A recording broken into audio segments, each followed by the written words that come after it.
Welcome one, welcome all, welcome to another exciting episode of the General Gaming Show. This week, if you haven't guessed, we're talking about Steam. Steam sales, Steam trading cards, Steam everything. It's going to be a great show. Thank you for joining us. I am Bridger from Team Legacy and the Sound Strategy Network. If you want to check us out on the internets, you can find us at teamlegacy.net and the Sound Strategy Network on YouTube. Also, Bridger15 and on Twitch is where we're streaming this live, and the twitch.tv/team Legacy is another place you can find us. So, without further ado, we've got a big show. We got a lot to talk about, so let's get right into that. Let me introduce my co-host, Freelancer, the fearless leader of Team Legacy. Welcome, sir. Hey, how's it going, Bridger? Not bad. Yourself? I'm doing all right. Just got back from a long business trip, so I'm getting back in the swing of things. Indeed, indeed. All right. Also joining us, to Brett. Welcome. How you doing? So, what have we been playing recently, guys? I've been playing a ton of stuff. But let's start with this very interesting footage that Brett was able to give me of this game that is quite... I don't even know exactly how to describe it. It's just... it's crazy. What is this? This is Bleed that I've been playing a lot. And, it's... like... I think the way that I keep describing it is, imagine if Contra had the controls of Geometry Wars, and you also had a bullet time button. It's like clearly they went with this sort of very low-res look to it. Oh, God damn it.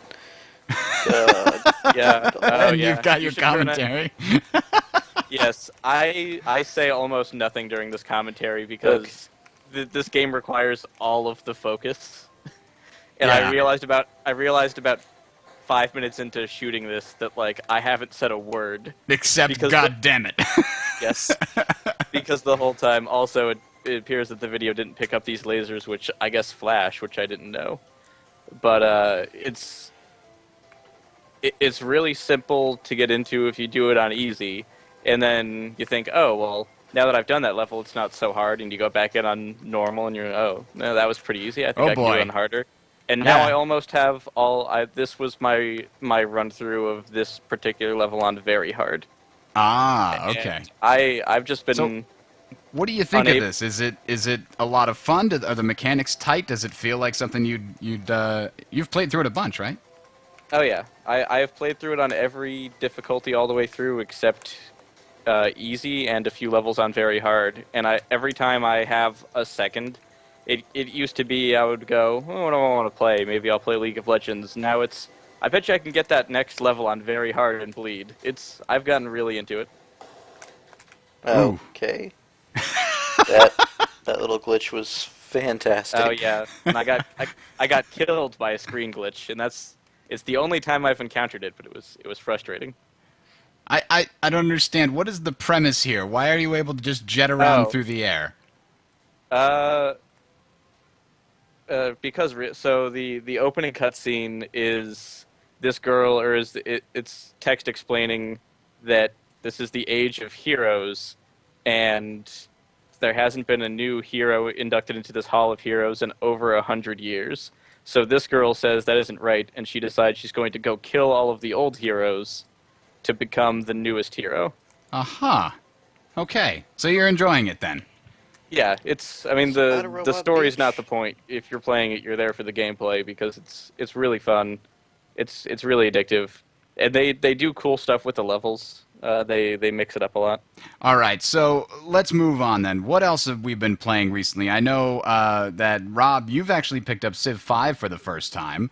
Free, did you ever get a chance to play around in Brave New World?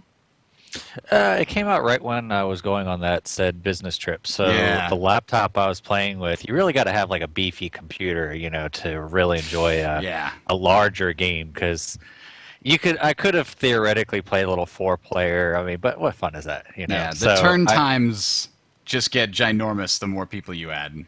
Right. Well, unless you have a pretty speedy processor. So I figured I'll download it when I get back. I'll probably be downloading it here soon because I've already bought it. I just wanted to make sure that when I get down to do that epic, 18 player or whatever game, that I can do so without waiting 20 minutes between turns.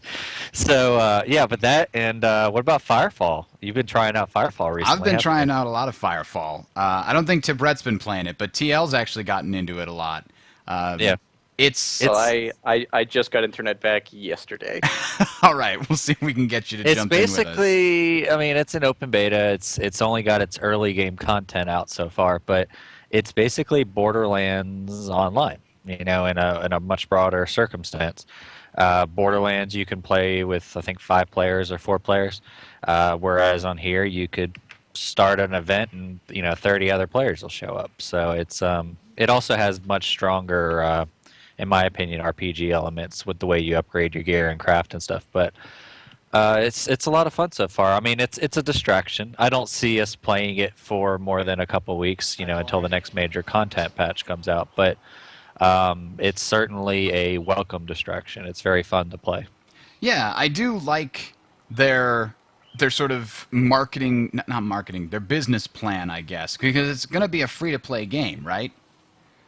Yeah, it is free to play, free to download. There's no gimmicks there. You're not held back if you don't buy their currency, so to speak, which is called red beans. It just gives you some one-ups and some small boosts and bonuses if you do buy those.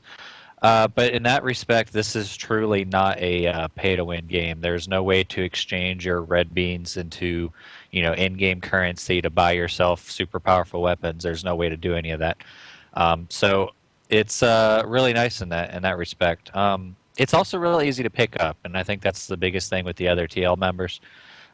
We have like 15 people in the channel right now as we speak, in our TeamSpeak playing. We had over 25 in there a couple nights ago.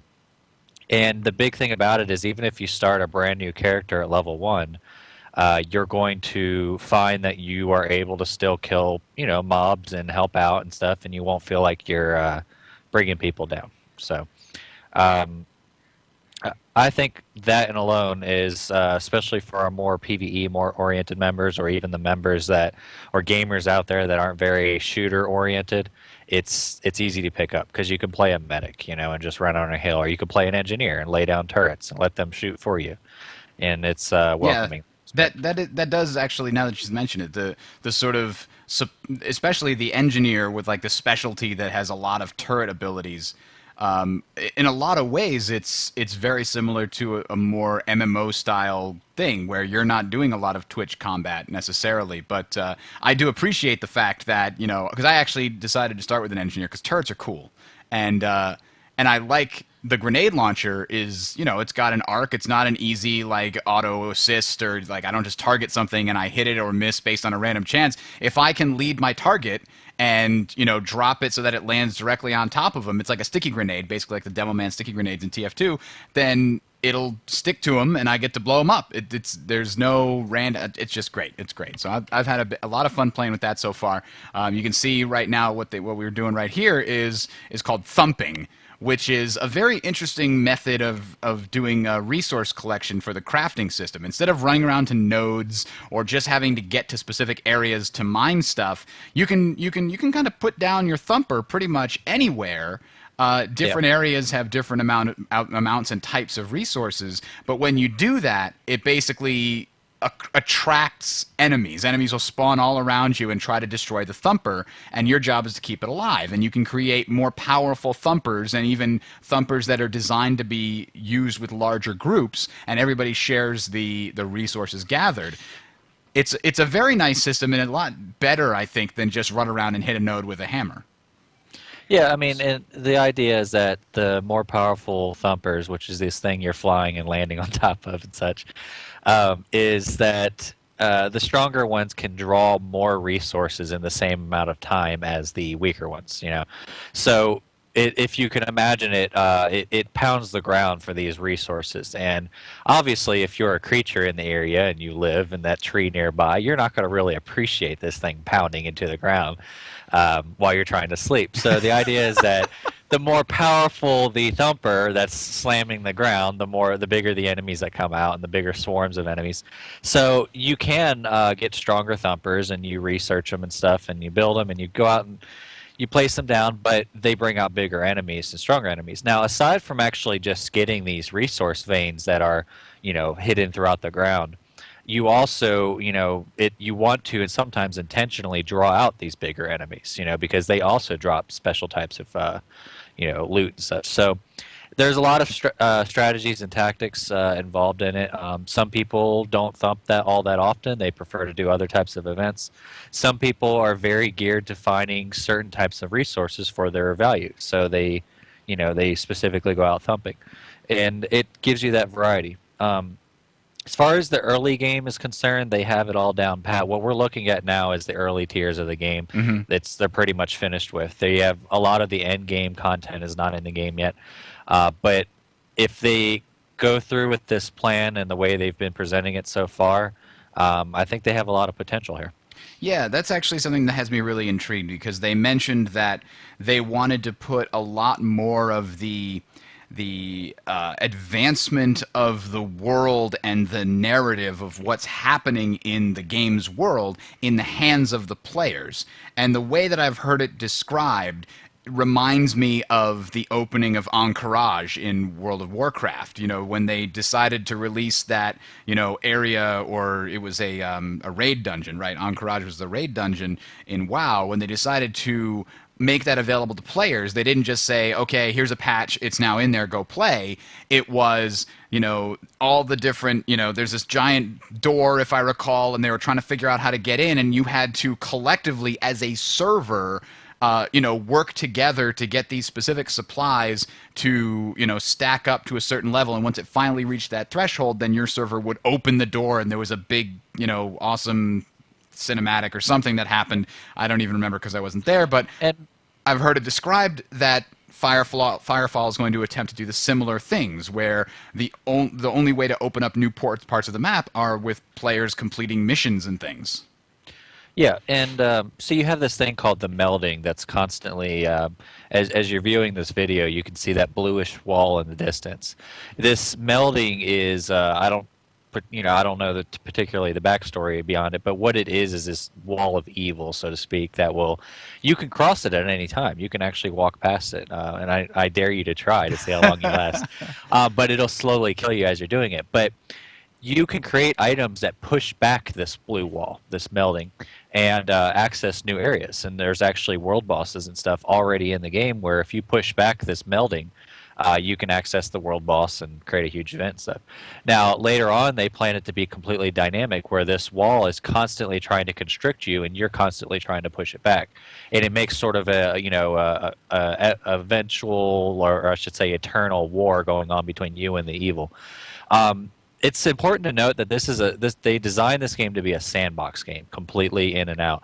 Aside from running around and doing PvE like you're doing now, they're adding world PvP soon. So the world you see around you isn't just a bunch of resources in Earth. You'll actually be able to build and upgrade and develop your own little areas for yourself. And they also, of course, have PvP content already in the game, ready to go. So it's very involved in that sense. Like, you can go to main towns if you haven't already, Bridger, and immediately queue up for PvP. I saw that. I didn't want to do it yet, though. I was like, I don't know what I'm doing. I have no idea. Just like Guild Wars 2, you have default PvP gear that's the same level, gear rating as everybody else when you get in there. So, if you like your class, it'll carry over your abilities and the way you set up your class, because you can equip different types of abilities.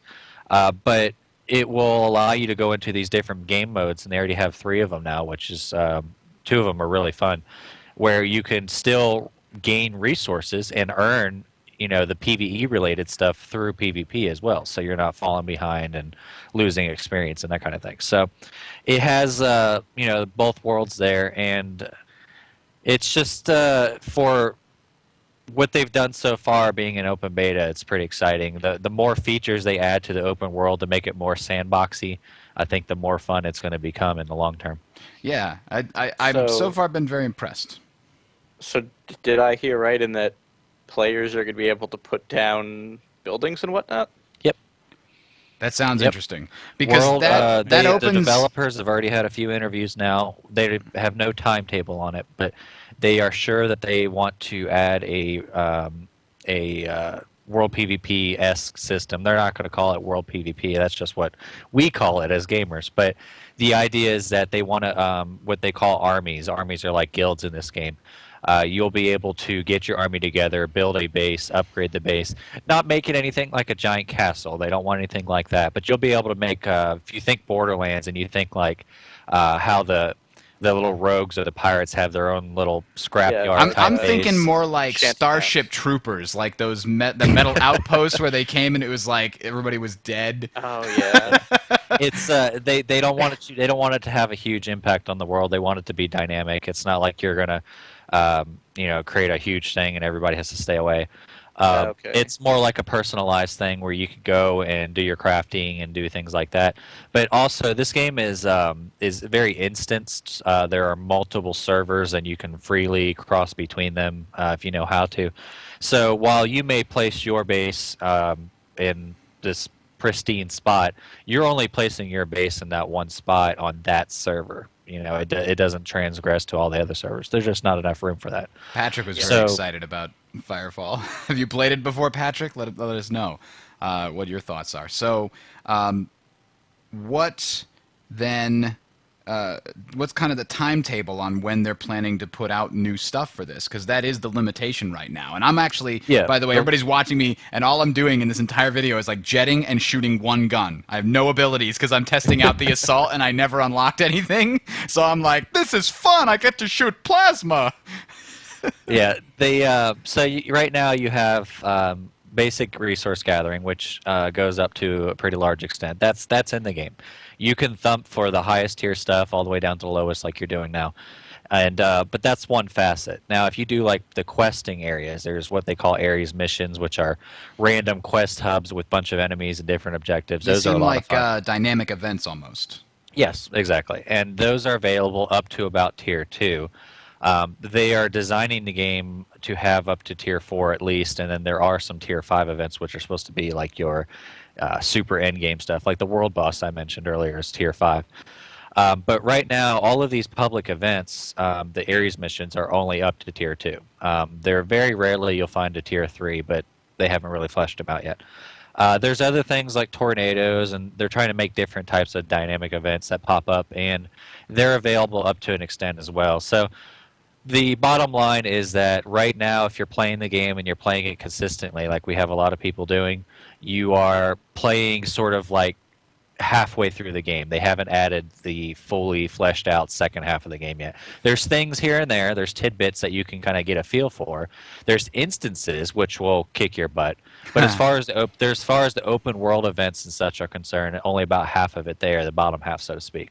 Now that said, I mean, it doesn't stop you from developing a certain character, most of the way, and then starting on a new character or anything like that. It just means that if you are in it for end game, at this very moment, after you play, let's say 40 hours, you're going to find the end game isn't really there. But, again, you can get what you got now and then come back, and, the game's very very welcoming in that respect because it's very sandboxy. Fair enough. Okay. So Firefall sounds pretty fun. We'll talk more about it as we play it and as we get deeper into it. I know Freelancer's already working on the market. He's trying to figure out how we can make the most money as people enter the beta and try to search for things. I'm taking advantage of the fact that many players are logging in right now. They gather certain amounts of resources, and then they decide this game is not or is for them. And I've figured out a way to manipulate that, and I'm making money as fast as I can. All right, so let's talk about our main topic here. I had a couple other things that I had on the list, but it seems like it's a good idea to just get going because I think we're going to have a lot to talk about here. Steam. Steam is an incredibly important gaming platform on the PC recently.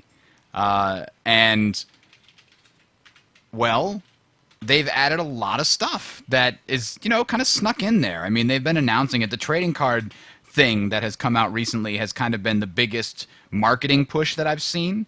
But I kind of went in and started actually exploring the different functions that Steam has and trying to utilize, just looking over everything that they've added in, like in the social aspect. And there's a lot here that I, just hadn't thought of before, haven't looked at.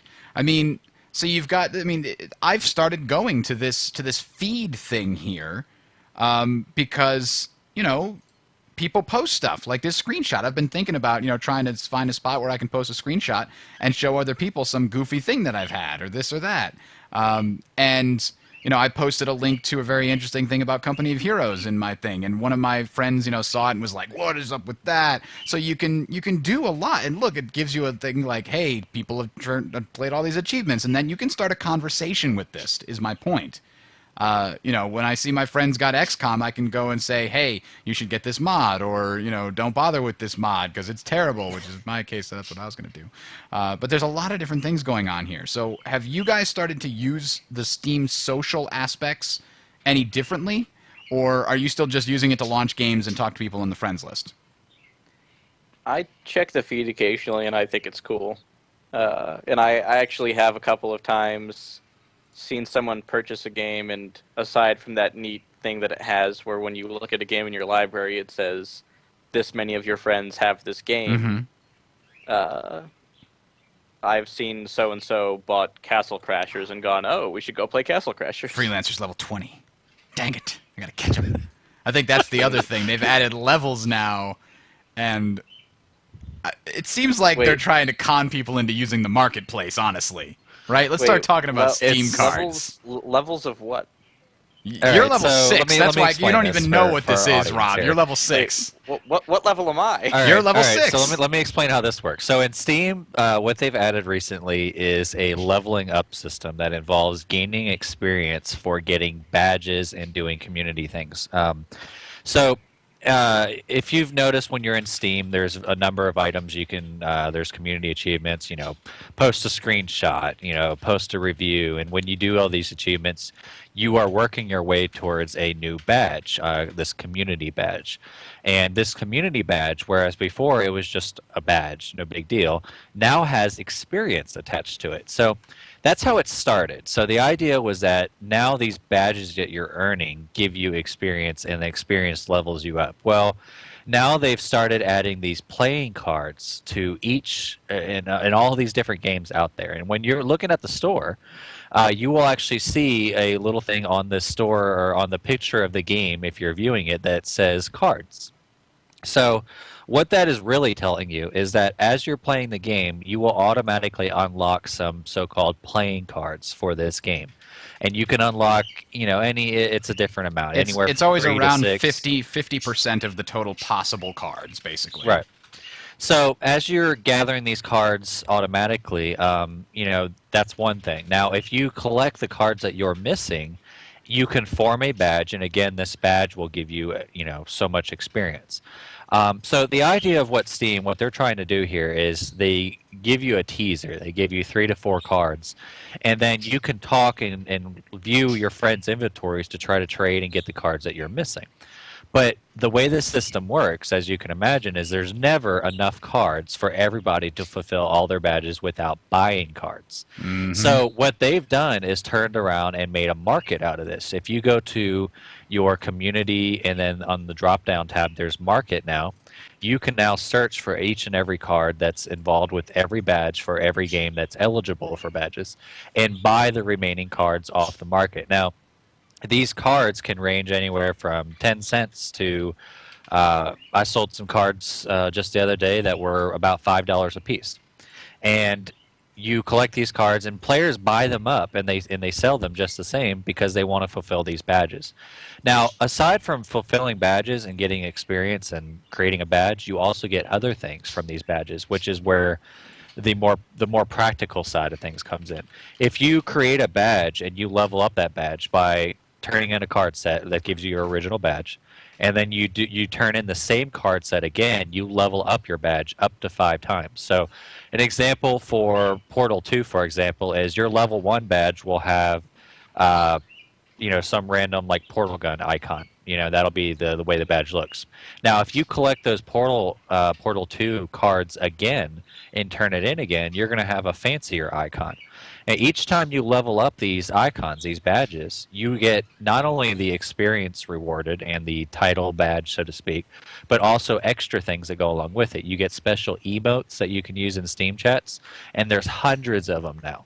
Like these little, characters and I've faces. got one. I've got a :D face. And I just use it all the time for no reason. Just like, hey, I have one of these. Haha. You also get wallpapers that can customize your profile for your page. I got one of those. So, for example, if Bridger looks at mine, you'll see that I found a pretty sexy Counter-Strike looking wallpaper, and that I unlocked by getting like Counter-Strike, level 2 badge, and it was a pretty kick-ass wallpaper, so I put it as mine. But each and every game now, every time you unlock a badge, has a special wallpaper, and people see that. So without this system, you had no way of changing the background of your Steam profile. It was like that gray color, no matter what. Now you could change the background. But so aside from the badges, I mean, that's pretty self-explanatory. You get them, they level up at certain intervals. Let's say level 10. And level 20, you unlock extra things that you can put on your Steam profile. You can put categories and showcases. Like, for example, Bridger, what level are you right now? I'm level 12. Okay, so Bridger doesn't have any. I do. I have a recommendation showcase right here on the top of my profile. All right, so you have... Okay, so he unlocked his first tier. As you level up, like level 15 and then level 20, you can add more. So for mine, I used it as sort of a Team Legacy recruiting tool, and I added a bunch of extra things there. You can add text and then links and all sorts of stuff. But you get a few more options the higher level you go, and they really are trying to flesh it out with more things you could do. So that's the whole Steam system. If you're into it, I mean, at the end of the day, let's be frank, the idea of being level 20 or level 12 is largely irrelevant. It's there. It's like applying a number value to the level of consumer that you are. Yeah. There's something almost perverse about it. Here's the thing, though. Here's the thing. I'm level 20. I've bought a lot of cards, but I've never spent any of my own money. You can play the market just the same as you can other MMOs. Certain cards go up in value and go down in value over time. Certain games, when they first originally come out, are extremely popular, and then they are not popular. But then when that game goes on sale again, they're super popular again, and everybody wants those cards. So there is an ebb and flow of prices of cards. For example, the Steam Summer Sale that just happened. How many games did you guys buy from that? Too many? Only one. Only one, but I moved apartments the week that it started or something crazy like that, and just didn't get internet back, so I was trying to shop on my phone, and then it wouldn't let me log in, and I would go, no, and then one time when I finally logged in, I bought Bleed, so that was my only Steam sale purchase. Okay, well, if you bought a game during Steam sale, you got a card, a Steam Summer For every Getaway $10 card. that you spent, you got a card. Or no, that's not true. I also bought Civ V while it was on sale for me and my girlfriend. There you go. Okay. So you got a couple of cards then, yeah. Yes. Now, imagine during the Steam Summer Sale, those cards are flying all around. They are everywhere. They're super cheap because of it. The price for the average Steam Summer Sale card went down to like 9 cents, okay? And that's the value of your cards in your inventory. But as things go over time, if you look at the Steam Summer Sale cards, you're going to find out that as the stock diminishes, you're not going to be able to gather these cards anymore, and they will start going back up. So whereas they were dipping down to 9, 10, 11 cents, you're going to very slowly, not anytime soon, we're talking months from now, start seeing them go up 15 cents, 20 cents and stuff. So there is a market there, but we're talking like penny stocks, in the case of stock markets. And it's, in general, I mean, it's something that your min-maxers and your those with giant egos are going to be buying later on. That's what it's all about. Aside from aesthetics, these leveling up, etc., doesn't give you any options. The only thing that opened people's eyes with this entire system is that they talked about doing something with beta keys and stuff for higher level players at certain intervals. Well, they've also said that every time you complete a badge, I mean, you get some random rewards. Like before you were talking about, you get profile pictures. Yeah, and you get coupons. You get coupons. That's the other thing I was going to say is you can, in fact, save some money on future purchases of games. But if you want to do this without playing the market like free is, and you want to do it without spending any money, basically what you have to do is play a bunch of your different games and get cards from a bunch of different games. So I got some cards from Alan Wake, I got some cards from Borderlands 2, I got Company Heroes 2 and Civ 5, and you then have to ask yourself, okay, which of these badges, which of these games do I really like? And then see if you can, for example, trade my Borderlands 2 cards to somebody else to get their Alan Wake cards. And that way, they can complete their Borderlands 2 badge, and I can complete my Alan Wake badge, and nobody has actually had to spend money. We've traded with each other and mutually benefited. The alternative is you could potentially just go and sell some of your extra copies of cards, or just cards for badges that you don't even want, and then use that money to buy new ones. That's less efficient, however, because a cut of that goes to Valve, and a cut of that goes to the game manufacturer, Valve. And if you look at that, look, let's take a quick look. Click sell, and then if I was to say sell this one for 0.3, I'm not going to go through with it, but let's see what happens. I think here, oh no, it doesn't show here. It does show when you buy them, though. It shows that you're paying 1 cent to Valve and 1 cent to 2K, the publisher, for that thing. So Valve has basically said 10% of any card purchases go back to you. That's like free money for the publisher. That's why you've seen an explosion in the number of badges. This is the number of badges, of games with badges that I can make, and these are only the ones in my inventory. This doesn't even include all the games that I don't have, and there's tons of them. And the only thing I don't like about this system, if I had to complain about it, would be the fact that now badges are not really a badge of honor anymore, part of the pun, but the idea, let's say you have a Civ 5 badge and you see somebody with a Civ 5 level 5 badge, okay? In a perfect world, you would automatically know that that person is amazing at Civ 5, or they've really accomplished themselves in Civ 5. But that's not the case anymore, because badges are now tied to these cards, which you could buy and trade. It's really more of like, this is my favorite game. Right. Anybody can just simply, buy a badge for themselves to make them appear, more, insert your word here, make them appear themselves bigger than they are. And that's the only thing I don't like. I wish they had a system that sort of tied in the achievements, because at this very moment, the achievements in a game count nothing towards the actual game or how progressed you are. So you want an achievements point system like... Well, I think if the developers make the conscious decision, Bridger, for example, to say that, winning the game using religion in Civ 5 is worthy of a badge or part of a badge, then that should be something that you aim for, and that's something that you should gun for, Whereas right now, the developers put in all these achievements that they feel is something that makes you a better player, if you reach it, somehow you're a better player, but none of them mean anything. All that matters right now, as far as what's presented on your Steam profile, is how many cards you got or how many badges you have. I mean, you can showcase your achievements, and you can showcase the more rare achievements, but it doesn't affect your Steam level. It doesn't affect you getting a discount or anything like that. Correct. So I would like to see a system down the road where maybe they add like a ribbon. Aside from the badges, maybe you can get like a ribbon. How you would, if you're in the military, you wear all your ribbons that show your service to the military. If maybe you could somehow earn ribbons for games by accumulating so many achievements in that game. Yeah, my only problem with that is that so many... achievements are hit or miss from game to game. Some games are like, you beat the first level, have an achievement.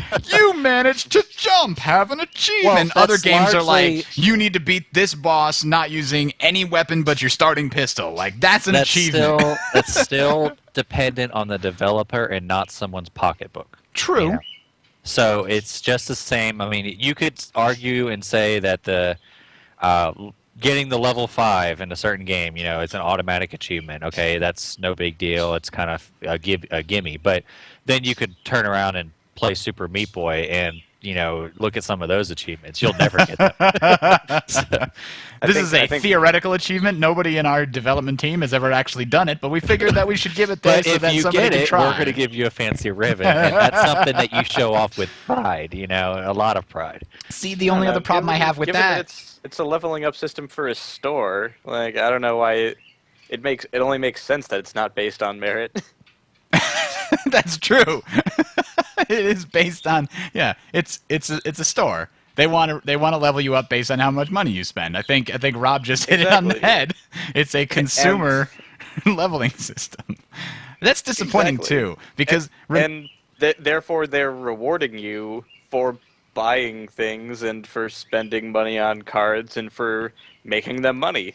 Like I see nothing wrong with it not being based on merit because it's not a system designed to reward merit. Now, does anybody remember the first implementation of the level system on Steam? It was just a measure of how much time you had spent gaming. And it would be like, if you had gamed more than 40 hours in the last 14 days, you were level 10. And I would always try to I gotta play a little bit more so I can go to level 10 so I could get Screaming Eagle. Like, what is that? I don't know why level 10 was Screaming Eagle, but I needed to have it.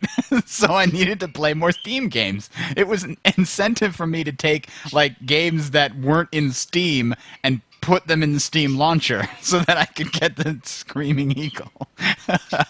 Now they want me to pay money.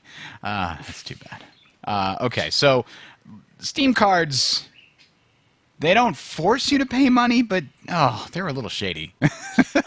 Little public service announcement for everybody, though, is that now because of this market and the fact you can sell things, before you could only trade, from Team Fortress 2 and stuff, you can now go to your inventory if you're a big Team Fortress 2 player and sell your inventory in Team Fortress 2. Mm-hmm. I made about $40 selling all of my items from Team Fortress 2, and that was a big deal. I was like, wow, this is a free game, and I just made $40 off of it, So that's a big deal. Make sure that if you never plan on playing Team Fortress 2 again, which we all will eventually.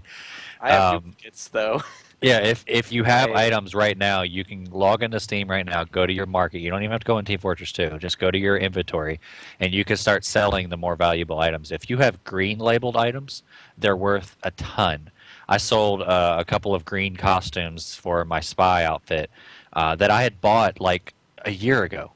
And I sold them for about $8 a pop, and I had a couple of them. And then various items as well, the items that you and I both knew are really overpowered, they also sell for quite a bit of money, like $1 or $2 a piece. So, just throwing it out there for those that didn't know, you can now get a pretty penny off your items. I don't think I'm ever going to buy anything in the TF2 store because I don't like what they've done with it. The items that were but I have sold some of you can't sell things that you craft, but you can sell vintage stuff. It would let me sell vintage stuff, like stuff that I had earned through achievements before the whole Manconomy update where they let you trade stuff. All that went to vintage. So I had a whole bunch of vintage stuff that I was able to sell for 10 cents each. But it wouldn't let me sell anything else. And I don't know. I sold it just to get some money. If they have a custom name on them. Yeah. Because I have a spy knife that's labeled just the tip. That has to be worth something to someone. I'm sure it does. Now, speaking of inventories and things, is there anybody out there who wants my copy of Steam 4? I got an extra copy of Steam 4. Civ 4. Civ 4. I don't know if there's anybody watching right now. Just send me a PM on YouTube. This is not going to apply to people that are watching this after the fact because somebody's probably going to send it to me right now. If you don't have Civ 4 and you want it, go ahead and send it to me because Firaxis or 2K or Steam made a mistake. They sold Brave New World for 10% off to pre-order customers, and 2 days after that game came out... I have one too. Yeah, 2 days after that game came out, they sold it on Steam during the summer sale for 33% off. And they claimed that was a mistake. They didn't mean to sell the expansion that had just literally come out 2 days earlier to everyone in the world for, 23% less than the pre-order customers paid for it. So pre-order customers were royally pissed, made a big stink about it, and Firaxis was like, fine, we'll give you a copy of this 6-year-old game. Shut up about it. A pittance for your trouble. As if anybody who was buying Brave New World didn't already have Civ 4. I mean, really? You see, now that you're on YouTube, you're not doing it right. What you need to say is like, comment, rate, subscribe, Facebook, Twitter, I Instagram. hate that shit. Upvote. I know, but I hate that shit. I don't want. It's an awful practice. I want it to be if I succeed, if I get people to like my stuff, I want it to be based on its own merit, not because I had a contest. Because they spammed you at the beginning of end of every video. Yeah. Yeah. You know what's worse is those little annotations. Like they'll say something funny, and it's like thumbs up for saying something funny. If I, you know what's weird though? Sometimes that turn actually annotations works. off. Because I'll forget. I usually would just watch videos and just go right through. If they remind me about that, I'll be like, oh, I did like that. I probably should do this. Because I just would have completely forgot otherwise. Anyway. We're a little off topic. Steam, trading cards, we covered those. What else is on here? Greenlight. Greenlight's been around for a while. Have you guys really looked into Greenlight? Have you participated in it at all? Yes, I love Greenlight. Really? For those that don't know what Greenlight is, to the audience, it's a feature in Steam where you can go to it and upvote indie games, or some of them are arguably not indie games, but you can upvote games to appear on Steam's store. So the idea is that a more recent one that I upvoted and recently popped up on the store was Eldsword, which is sort of like a kind of a Asian MMO type, kind of like if you think MapleStory with a lot more action. That's kind of what it is. Elsword was on Greenlight, and with the Greenlight system, I voted, as well as thousands of other people, to say we want this on Steam. We want this to be available on Steam. But aside from like Elsword, which is not really an indie game, they have thousands of other titles. Just a lot of indie developers trying to get their game out there.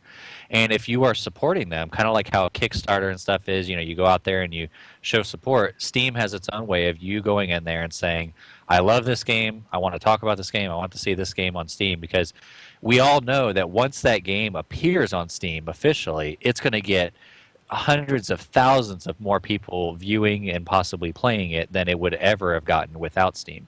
So it's a system to encourage indie developers. I love it. There's nothing wrong with it.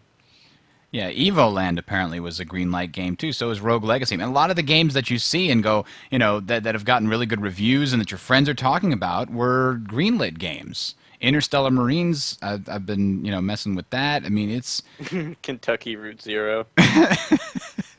Euro Truck Simulator 2 was a Greenlit game, really? See, my problem with Greenlight, because I like that it exists, but I don't like that 95% of games on Greenlight are complete pieces of crap.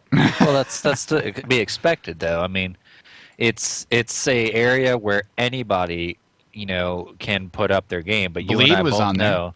That's true. You and I both know that the best games that we've ever played and the ones we constantly refer to, I mean, I'll raise my hand and say games like Bastion started in places like Greenlight. It's not about the fact that there's hundreds of games and 99% of them suck. It's about finding that diamond in the rough. And that's what this is about. And the voting system ensures that. So, somebody could complain, like, oh, I'm wasting my time, all these are crap. But when you find that diamond where just that developer got things right, it makes the whole system worth it. Because without a system like Greenlight, he would have never had a shot, ever. Right. I mean, the thing is, when you're Steam, if you just said everybody gets in and you let everybody release games, that's a problem, because as a consumer, I come onto Steam and if there's like 30 games released every single week, I can't keep up. The fact that I can go to the store here and just look at games based on the most recently released and just look back over like the last, okay, so here we go, new releases. This goes from July 25th back to July 16th, and then I can go to the next 10, and I can basically see all the games that came out in July and say, have I missed anything that was really worth? I've got some spending money, I'm looking for a new game, this is the list right here, right? This is what my choices are.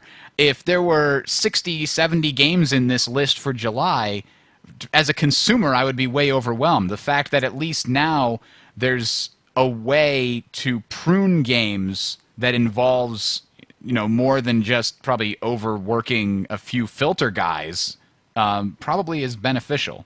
Just think, if we had a system like this for EA games, SimCity would have never made it. It would have never came to be. That's not true. You know it would have made it, because none of the problem with these is that none of them ever showcase their faults. They're all based on hype and hope and what could be. That's what you're greenlighting. You're greenlighting promise. You're not greenlighting a good thing by default. But on this, you're doing it for free, as opposed to systems like Kickstarter where you're putting in money. That's true. So sometimes you do both. That's true. I've seen video game Kickstarters that say, by the way, we're on the Steam Greenlight. Go visit our Steam Greenlight page. And that's what this has become, though. It's become a voting system that's dominated by marketing rather than creating a good game. And I think what Rob was getting to earlier is, you basically have two systems to do this. They've gone with the let's let the public decide so nobody can get mad at us anymore, versus the thing that says, okay, we're going to have a certain department at Valve that quality checks games and says this one is good enough to be on Steam. Now, I think that still applies. You still have to make sure your game isn't crashing garbage, of course, unless it's named the DayZ. Then I guess, I don't know. You want there to be a certain quality filter in there. That way it's just easier to look for stuff on Steam, right? Yeah, I mean, the problem with Steam having its own, its own filtering system is that you're going to have people that argue that it's Steam. I mean, what makes a Steam employee better than the mass audience? That would be my take on it. Well, theoretically, they'd have been chosen for their for their tone and for their ability to choose wisely. But what about companies and stuff that don't even utilize Steam? I mean, what about Blizzard? What about I dare say it, EA games and stuff? Well, they have Origin. But I mean, I don't know. It's just I think that's what most people are going to say, because let's say a game gets declined that had a lot of hype behind it because Valve employees say we don't like the game. I mean, I just see that immediately turning bad for Valve and Steam in general. That's why I don't think they'll ever do something like that.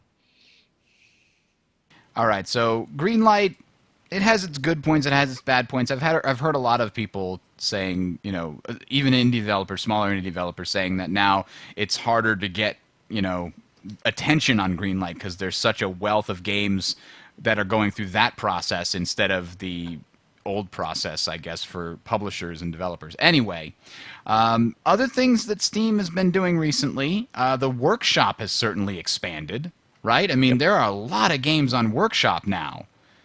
A lot of mods, you mean? A lot of games that have Workshop integrated, I should say. Yeah. With allows people to set up mods and share maps and things like that. So, I mean, the biggest ones on here, I think, let's see, we've got, of course, Left 4 Dead 2, Civ V, TF2, and Skyrim. Portal 2 has 292,000 items. I have never looked on this, except that, of course, no, I have, because it does all the maps through here. So, I mean, that's why there's so many there. You could just play Portal forever. You could roleplay that you were trapped in a Portal-like facility, because there are so many maps on here. You could just be playing forever. And we've lost the call.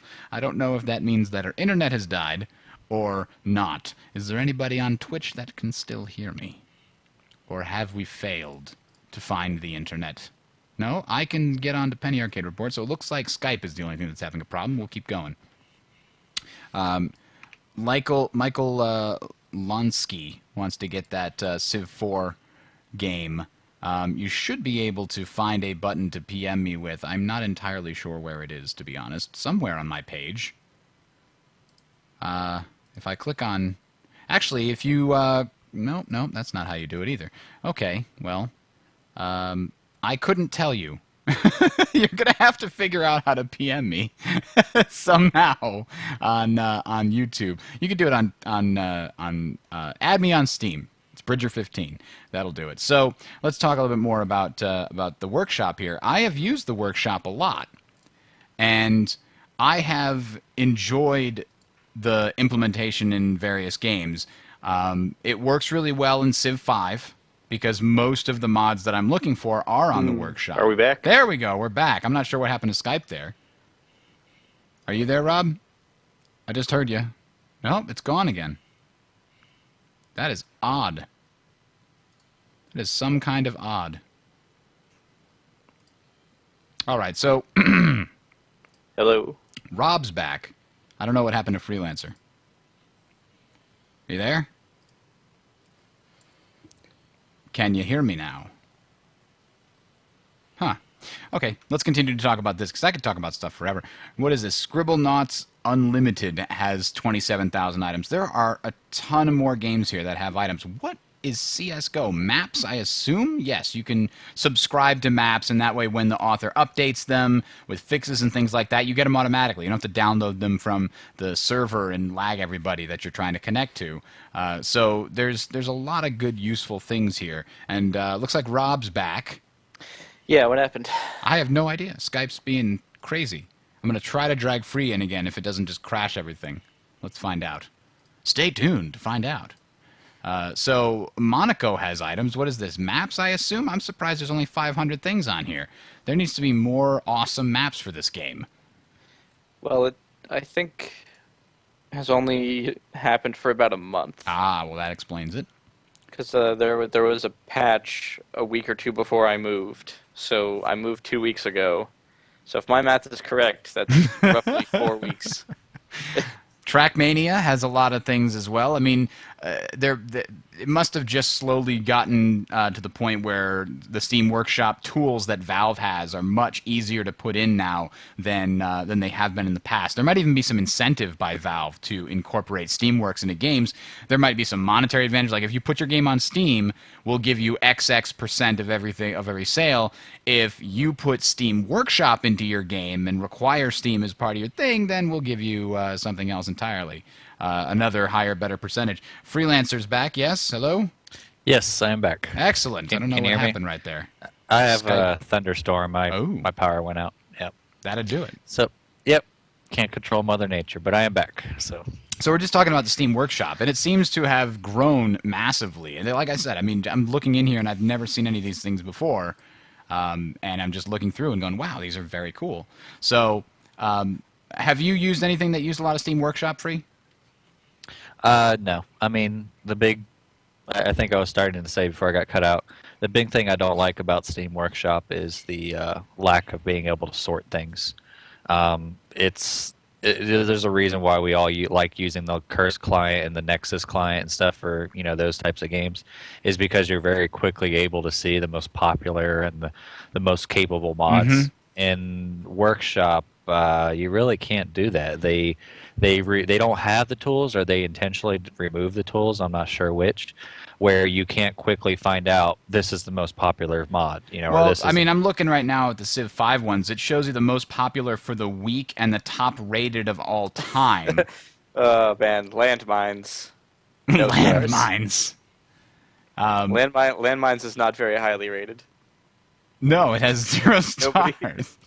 Nobody. It probably hasn't had enough ratings. That'd be my guess. I'm going to click on it. It's not even letting me... Okay, the button itself blows up my browser. No, there it goes. It's actually got 4 stars, but maybe that's only got 12... No, that's actually a list. That's not a...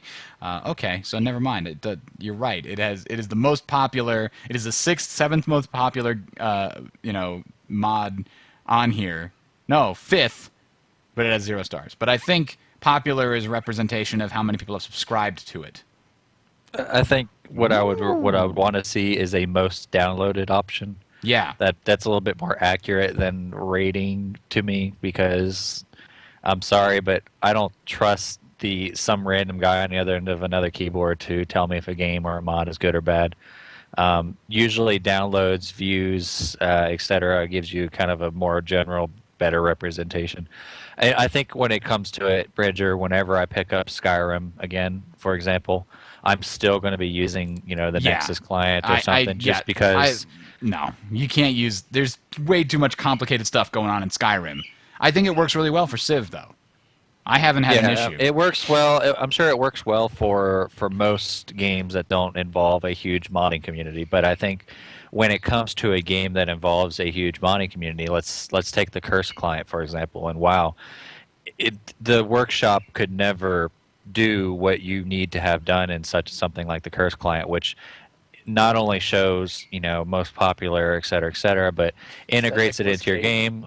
Automatically updates. Do we know if the workshop automatically updates things it does. Yeah, what you can do is you can subscribe to mods, and when the author updates it, each game kind of does it differently. What's Skyrim will do, for example, is every time you launch Skyrim, the launcher for Skyrim checks all of your mods and sees if any of them have been updated, and it automatically downloads the newest update to whatever mods you have. In Civ V, when you go into the mods menu, it'll check and say, okay, you have these mods, there's an update for this one, you can click update, it'll download it. So it depends on how well it's integrated into the game. So I have had no issues with Civ 5, except that not all the Civ 5 mods are on here, which is really surprising to me. I found a whole bunch of cool mods that were on like Civ Fanatics in the forums. People just have a thread that's like 1,000 pages long for their mod that's very popular, never got uploaded to the workshop, and I can't figure out why. Probably the author. I would imagine the author has to upload No, I'm first. sure that they do. I'm just not sure why they don't. I mean, if you made something cool, and I don't think that they break any rules. They're all unpacked and they work just the same as everything else. I don't think a lot of people realize the relevancy of Workshop yet. I think that's what it really is. Maybe. I mean, when you've been a Fanatics user on those forums, because I remember going to Fanatics years ago for Civ 4, that's what that's and when it comes to Steam Workshop, this is a brand new thing. It's the relevancy of Steam Workshop as far as Civ 5 mods are concerned, or where people talk about Civ 5 is very it's sort of out there. It's not really where your elitists and your dedicated Civ players go to find mods, for example. There's other problems still, even with Civ 5, which is probably the smoothest interaction. I still have issues where basically the mod author has put like a Q&A that says if you have problems, go through and delete your cache folder and delete your mod user data folder, and then reinstall all your mods at the same time with all the newest versions, and everything will work. But when you update stuff, sometimes the stuff in the cache violates, and it just becomes a huge problem. And you'd think that that's something that would just, maybe they're still working. I mean, it could be Workshop becomes the thing that everything uses in the future, but it's just not there yet. Also, I believe that's a Civ problem and not a Steam problem. Yes, I agree with you. But but the point of Workshop is it's supposed to make modding for dummies, right? It's making it easy for everybody. Right. It's just point, click, and download. As soon as you can make all developers write intelligent ways of modding support, then I'm sure that it will be. But I give Steam the benefit of the doubt on making this work, because I remember the days when not even the part where Steam let you play games worked particularly well. Yeah. So like remember the 50 loading bars that you would have to go through? Actually, I'm going to see if I can find a very funny GIF that I have from back in those days. But there was when Steam first came out, I mean it's a model of iteration, just been getting better and better and better. And we've been talking about a lot of new features that are very recent. So it's not surprising that they're not all perfect. And we do have somebody who has finally PM'd me. There we go. I'm going to give him the Civ 5 copy that I have. I don't need it. I've got Civ 4. Sorry. Okay. So let me see if I can find the image that I'm talking about. But while I look for that, let's talk about Steam sales, because it's become a tradition now, or at least, something that everyone expects. Every summer and every holiday season, there will be a massive week-and-a-half long Steam sale. And a lot of people, I mean, I think I certainly have changed a lot of my buying habits based not only on those big sales, but also on the weekend deals and the midweek madness on various games. Have you guys changed your buying habits based around, Steam's the new reality of buying games in the last 5 or 6 years? Oh yeah. I definitely will wait, especially on indie games that are maybe 15, $20. And I think, don't know if I want to gamble on an indie game for $20. I'll definitely gamble on an indie game for $5 though. Yeah, that's. I'll do that for. I did that for Tomb Raider. I was like, I'm not sure about that when it was $60, but when it was $12, I said, okay then. And you have to imagine it's good for developers because the people who really want your game buy your game immediately, and then the people who are kind of unsure about your game maybe buy it later. Yeah, I feel like it has. I mean, I feel like it's good for me because I'm probably not doing as much impulse buying as I used to because I know that it's going to be cheaper later, right? I don't have to, say, well, in a year, maybe the price will come down to $30. I'll know that if I pay attention, it's going to be $15, sometime in the next 6 months, because that's how all games tend to happen. They'll have a midweek madness or some special sale. But that knowledge that you can depend on that happening for pretty much every big game, and pretty much every small game too, is, I think, caused me to not pull the trigger as often, to be honest. At least not when they're at full price. It's possible that I'm way more impulse buying on the when there are games that are cheap that I didn't even know I wanted. Well, you, my friend, are a crafty consumer. Ah. So they're not trying to get you with it. There's a guy that I work with, for instance. He has 50 games he's never played because they were all $5. I have a lot of games like that too. Well, that's true, but there's something to be said, and I think Valve released a pretty lengthy article at some point where Gabe Newell made the bold statement that games are currently priced totally improperly based on the volume of sales that they're seeing, and the actual profits that they're seeing are better when games cost less because of the sheer volume that they're doing. Yep. I read that article. I've committed it to memory. I mean, the other thing that he said that was very important is that piracy is not a pricing problem. It's a service problem. When you have a game that comes out in one country on one day, and then it won't come out in another country for 3 weeks, and it'll be priced exorbitantly high and in comparison, and by the way, it won't play over there if you have it over here. You have all these like barriers based on a service issue, then piracy is a better option. But when you can make the service transparent, when you can make the service so helpful and useful to the consumer, they won't even care that, for example, Steam has some of the harsh, not the harshest, but it has some very harsh DRM on most of the games on Steam. You can't play them unless you have an internet connection or you've already played them with an internet connection. If you want to get offline mode working, sometimes it's a pain in the ass. It works. You can do it, but there are people out there that go, DRM is not cool, but Steam's okay.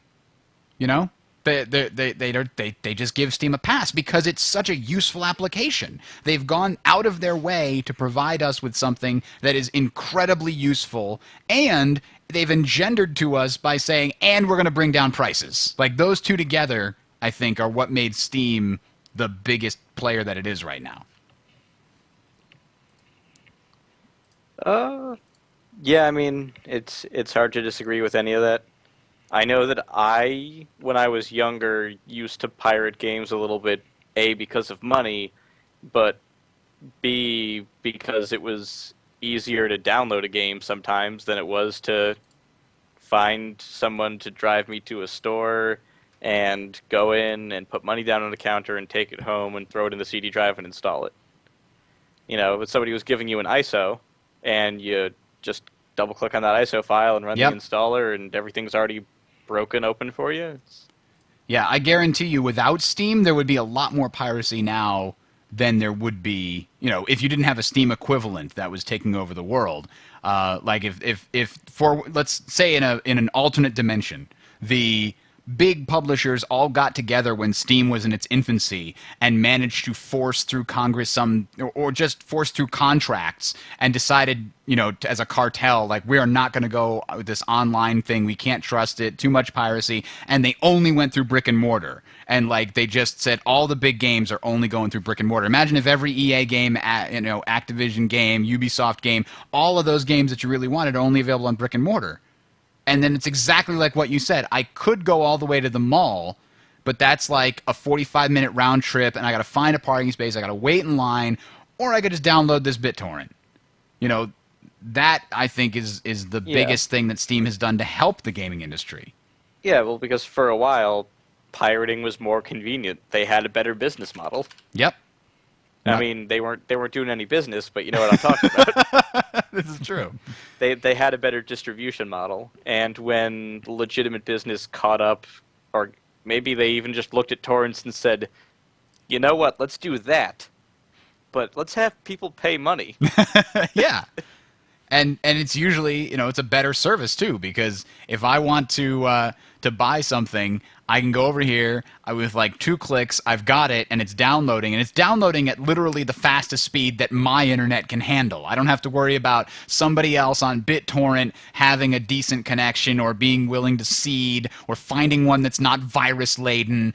All of that issue goes away when it's cheap. It becomes an impulse buy on Steam, and that's too damaging to my poor wallet. But I did find the GIF that I was looking for here. You may remember something like this happening in the good old days, I guess you could call it.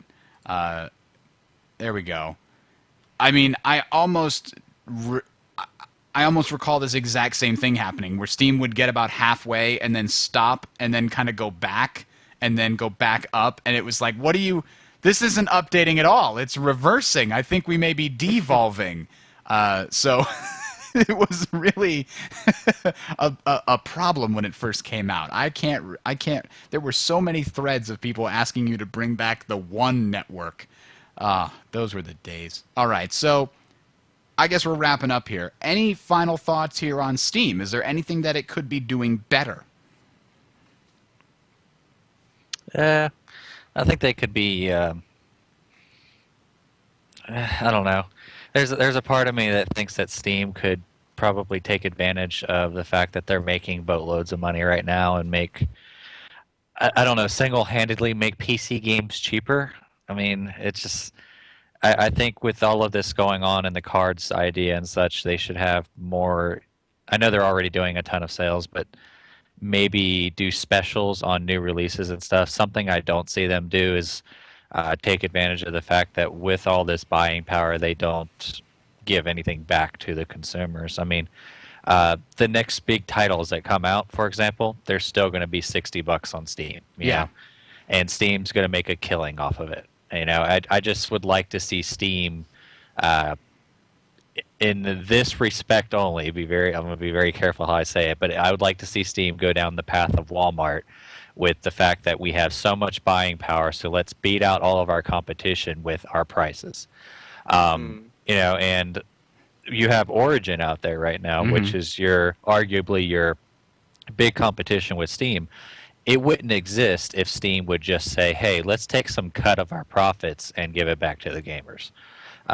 Now, I know there's also a lot of other things involved, which is beyond my knowledge. Like, if a developer says we want to sell our game at $60, then that's what it sells. Yeah, I think that's the major issue, right? Because if, let's say, EA is putting their game on the shelf in Walmart and GameStop for $60, and it doesn't quite apply to PC games as much. But then Steam is saying, oh, yeah, well, $60 games on Steam are actually $45 or $50 is probably a more reasonable thing.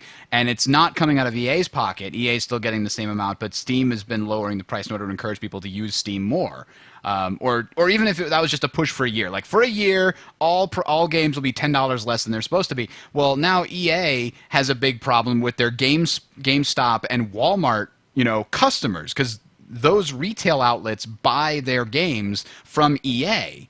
And now if they find out that all of their customers are flowing to a cheaper place, they're going to yell at EA, and EA is going to say, no, you can't do that with our game. And I'm pretty sure that the price, the MSRP, is going to be set by the main publisher, not by Steam. But I'm sure that Steam, specifically Valve, putting their games on sale and probably showing their market data and going, look, when you sell your game cheaper for these sales, you sell way more and you make way more money, has probably been the driving force that's allowed us to get AAA titles from non-Valve games for so cheap. I mean, you've been able to pick up Alan Wake for $4 for right. like every sale that it's ever been on in the last, year and a half. That's a fantastic high-quality game, and that's going to be the case for pretty much every fantastic high-quality game, that's been, 3 years old. They're going to be sales where they're $5.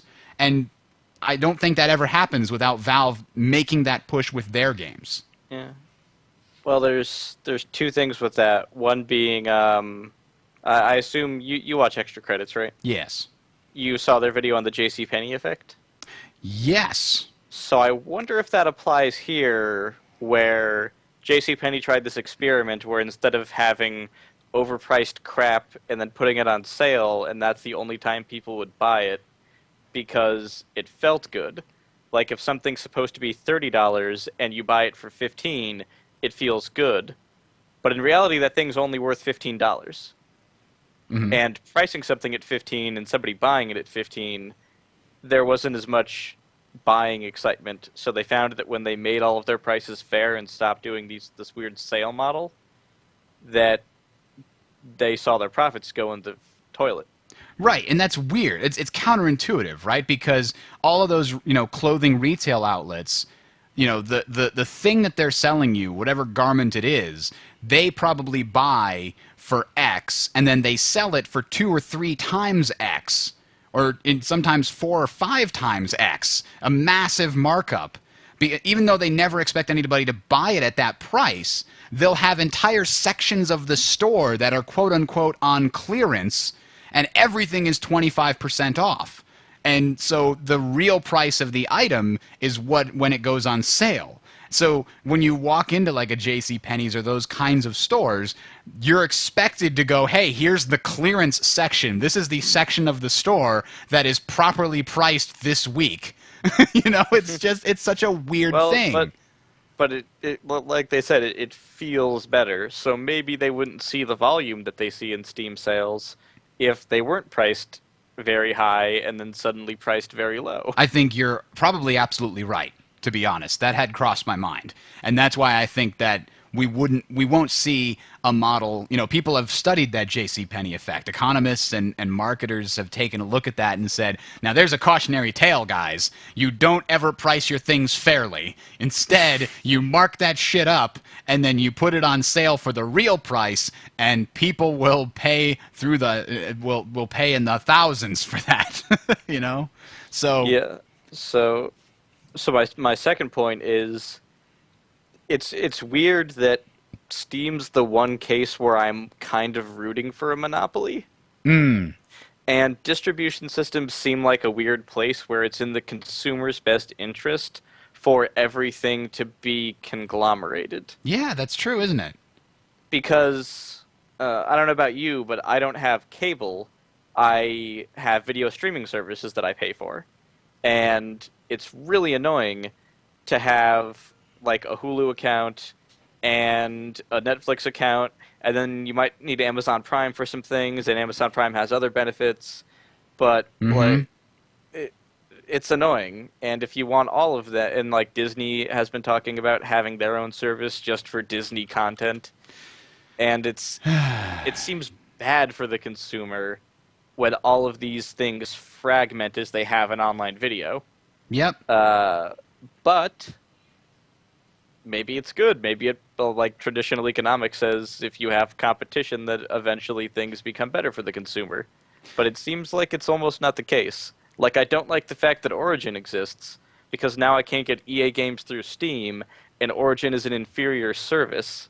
Yeah, not only that, I want to have everything through one service. I mean, having a friends list and being able to message people is completely dependent upon the fact that everybody you know is using that one messaging service. And there's no incentive for these guys to work together and say, let's connect all our messaging services so our customers can talk together. No. They don't want you to do that. Then third parties like Xfire came out before Steam was big as a way of, well, if you have games from all these different people, we'll create this third-party software that will tell you when your friends are in games, but it was way less convenient than Steam, and they didn't have the overlay when I was using it. I think they have some kind of chat overlay now. But so it's obvious that if you can have a third-party company creating this feature, that the desire for it is there. And if the desire for it is there, and you can get things that the consumer wants by having a consolidated platform for distribution,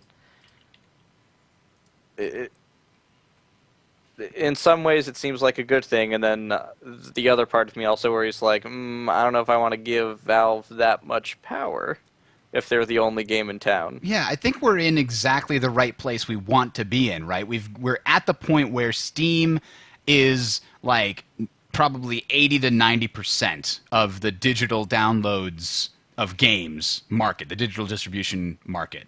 But they can't abuse that power because there are plenty of scrappers waiting for people to jump ship. And if Steam ever did something that royally pissed off a huge, like if we're changing our system so that you now have to subscribe to Steam for $5 a month or your library goes, if they do any kind of bullshit like that, their entire consumer base can just go to Gamersgate, or they can go to GameStop's thing, which used to be the Stardock one, or they can go to Origin, or they can go to, Good Old Games for a lot of different games, or they can go to, what was that one?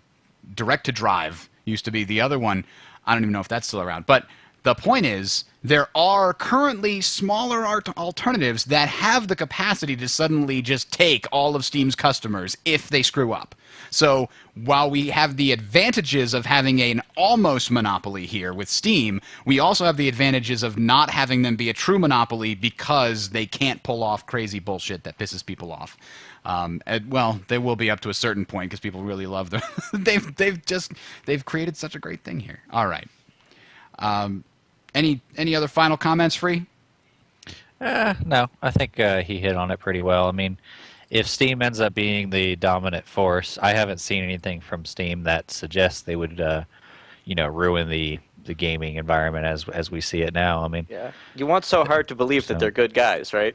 Yeah, yeah. It's Gabe. We know the guys run a first name basis. I mean, what's important to acknowledge is that Steam brought the end of boxed PC gaming. A lot of people don't want to admit it yet, but when's the last time you walked into a Walmart to pick up the boxed copy of something? You just don't do. Steam and Origin, have brought in a new era of digital downloads, and gaming isn't the only thing doing. I mean, we're moving from cable TV to Netflix and such now as well. So it's I don't think Steam will be the only competitor 5 years from now. I mean, for all we know, Blizzard's working up something, or who knows. But it's important to note that Steam definitely kicked it off the right way. I mean, they could have really messed this up, but they didn't. So I will always hail for now our Google and Steam overlords. I think I think what Rob said though is true, is that we do have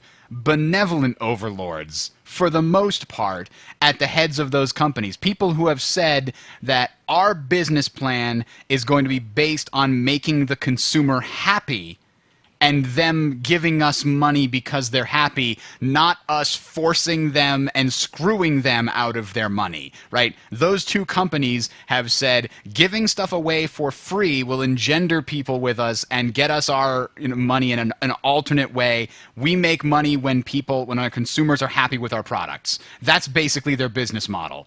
Whereas other companies say, we're going to be the only game in town and they have to do it, and we're going to make money by cutting costs. Like, there are two different types of business philosophies. Both can be very effective, but we're just lucky that the biggest tech company that does internet-based things and the biggest gaming distributor that does, digital distribution both share the philosophy of we want our customers to be happy, and that will make us money. Yes, and don't be evil. And don't be evil. I love that's Google's motto. Their official motto. But it comes back to bite them in the ass, because then every once in a while when they do something questionable, there's all these articles with headlines like, "Don't be evil?" ? You can't do anything without a headline being exaggerated, though. Yeah. Did you ever, there was a great bit that Jon Stewart did where every time he did a bit about somebody, the next day it's like, Stewart eviscerates blank, or Stewart slams blank, or Stewart kills blank on blank issue. And he, very self-referentially, he showed clips of people saying these things about him and was like, I didn't do any of these things to any of these I don't even know what eviscerate means! I'd like to make it clear that I have never lacerated, maimed, killed, slain, or eviscerated anyone.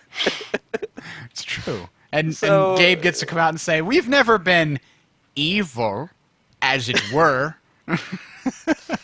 All right. So, people can, I don't know. I feel like when you look at the karmic balance sheet of Google, if you will, they come out on top. Yeah, they come out in the positives. They're still in the black. And so is Steam, and we hope it stays that way. All right, thanks, guys, for watching. We'll be here again, maybe next Saturday. We might start doing this on a more weekly basis if I can get my act together. But definitely check out Team Legacy, teamlegacy.net, the Team Legacy team page, which includes myself and Freelancer and all the other Team Legacy streamers. We stream on a semi-regular basis, and if you want to subscribe to everybody, the team page is the best way to do that. So go ahead to twitch.tv/team/Team Legacy. Also, the Sound Strategy Network is where you can find all my stuff. This week, I will be putting up a bunch of Civ V footage that has been rotting away in my hard drive, as well as the next episode of Alan Wake. And I've been trying to figure out a way that I can record Skyrim for you, but I need all my computer to run that game. I'm sorry. Have a good one, everybody. I'll see you later. See ya. See ya.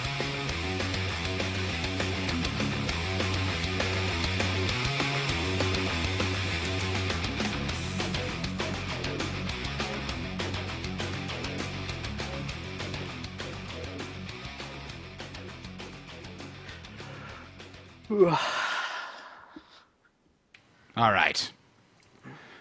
All right. I'm going to try to be more prepared next week. I'm sorry about that, guys. I don't know. I'm going to do a bunch of research and try to figure out why this XSplit and Skype isn't working, and why the MP4 wouldn't play. It wound up, like I said, it played after about 30 or 60 seconds, but that still doesn't look good. I got to figure out what's going on with that, because right now the best way, I mean, I guess I could record it Fraps, because Fraps footage will play, I'm pretty sure.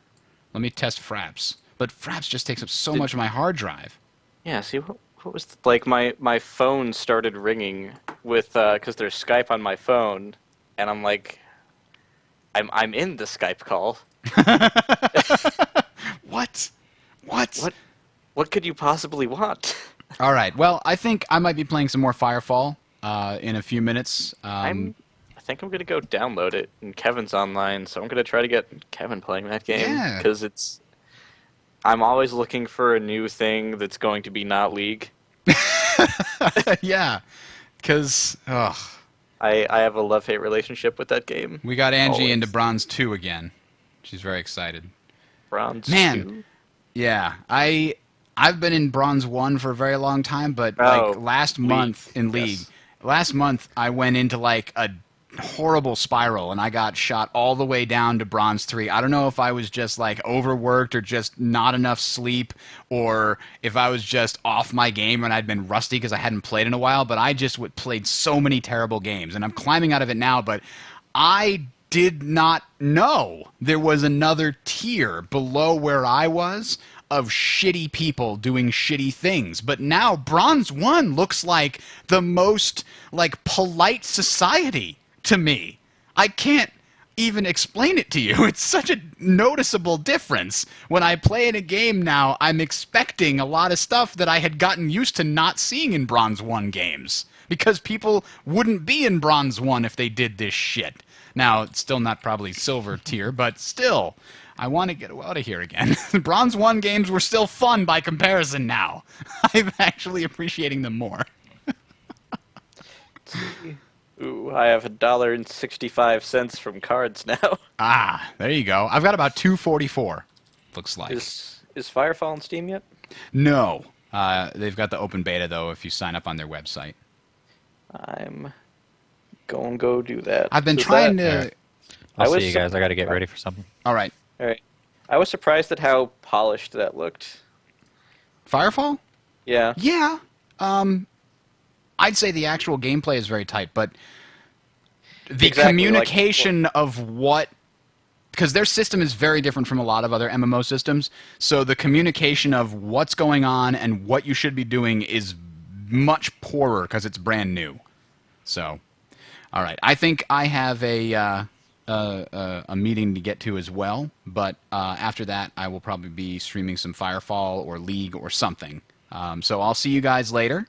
And if you want to follow later and see some more Firefall in live action or some League potentially, go to twitch.tv/Bridger15 and just hang out there, or subscribe so you can get some emails or Twitter type announcements at twitter.com/Bridger15. Okay, see you guys later.